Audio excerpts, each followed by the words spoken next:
នៅក្នុងឃុំត្រញ្ញមឫស្សីស្រុកកំពង់ស្វាយខេត្តកំពង់ធំមានភូមិមួយឈ្មោះភូមិស្ដីបិទមាសតាំងនៅតាមមាត់ស្ទឹងបានជាមាននាមភូមិស្ដីបិទមាសដោយមានរឿងព្រេងដំណាលថាកាលកន្លងយូរអង្វែងឆ្នាំមកហើយមានមេធ្នក់មួយគ្រួគឺប្តីប្រពន្ធនិងកូនក្រមុំមួយមានរូបស្រកឆាតឆាយសំចត់នៃព្រែកធ្វើនេសាទในក្បែរខ្ទុំអ្នកតាជាដើមស្ទីការនេសាទរបស់មេធ្នក់នេះចេះតែចម្រើនរៀងរាល់ឆ្នាំរហូតទាល់តែបានคล้ายទៅជាអ្នកមានទ្រព្យសម្បត្តិស្ដុកស្ដំដោយរបរនេសាទរបស់ខ្លួនតំបន់នោះជាតំបន់មានមូសច្រើនអនេកថ្ងៃមួយនៅពេលទៀបយប់មេធ្នក់បានជួបជុំនឹងគ្រួសារខ្លួនផងនិងកូនឈ្នួលខ្លួនផងក៏និយាយទៅកាន់កូនឈ្នួលជាពាក្យនិយាយលេងថា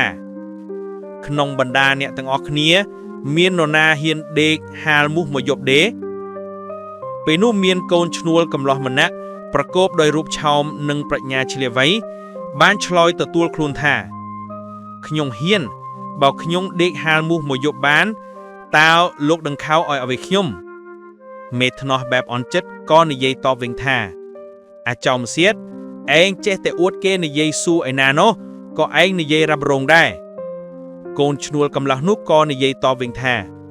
បើខ្ញុំអួតនោះសូមឲ្យដង្ខៅភ្នាល់ជាមួយខ្ញុំទៅហ៊ានដាក់អ្វីក៏ហ៊ានដាក់ដែរដង្ខៅរឹតខឹងនិយាយថា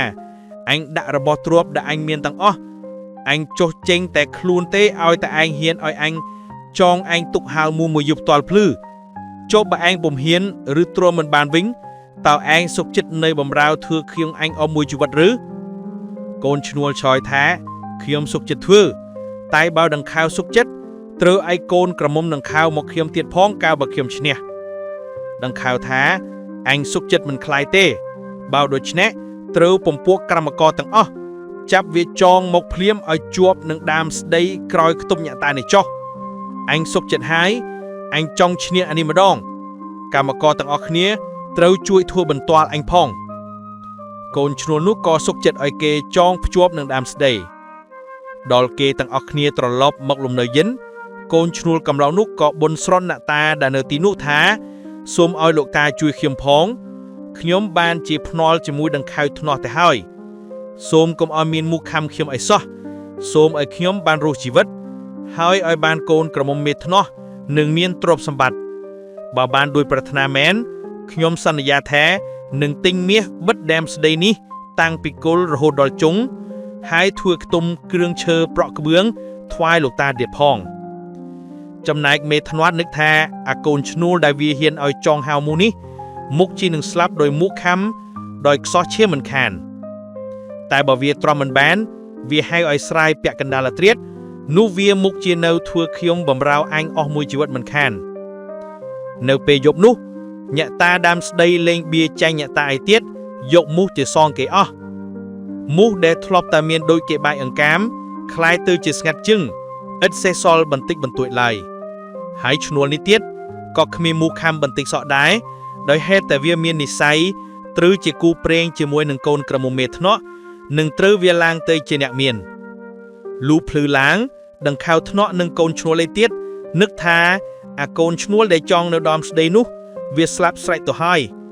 ក៏បបួលគ្នាដែរទៅមើលស្រាប់តែឃើញអានោះសើចដាក់ដង្ខៅនឹងកូនឈ្នួលឯទៀតពេលនោះអ្នកឃើញទាំងអស់ក៏កោតស្ងាត់ស្ងាងខ្លាចអំណាចកូនឈ្នួលនោះគ្រប់គ្នាដង្ខៅនឹកអស់សង្គ្រឹមនិយាយថា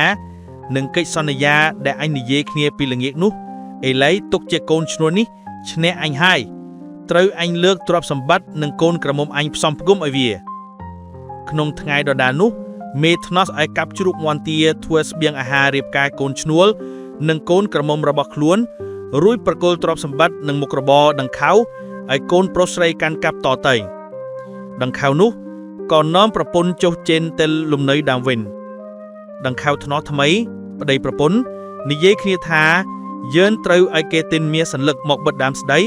ហើយធ្វើខ្ទមឲ្យលោកតាតាមតែបងបានបួនស្រន់បួងសួងលុះធ្វើស្រេចហើយអ្នកតាទីនោះក៏មានឫទ្ធានុភាពពូកែហើយមិនត្រឹមតែមេធ្នាត់ទេទោះបីអ្នកស្រុកឬអ្នកដំណើរតាមដងស្ទឹងក៏គោរពអ្នកតានោះយកជាទីពឹងពំនាក់ដែរអ្នកតានោះក៏មានឈ្មោះថា អ្នកតាដើមស្ដីបិទមាសតាំងពីត្រឹមនោះមកតែសម័យឥឡូវនេះដើមស្ដីនោះងាប់បាត់ទៅហើយឯខ្ទុំដែលមានធ្នាស់ធ្វើនោះក៏ពុកបាក់បែកបាត់ទៅហើយដែរនៅសល់តែកន្លែងដើមស្ដីនិងខ្ទុំអ្នកតាប្រក់ស្បៅព្រោះហេតុដោយរៀបរាប់នេះបានជាភូមិនៅតាមមាត់ស្ទឹងក្បែរខ្ទុំអ្នកតាទាំងអស់បានជាប់ឈ្មោះថា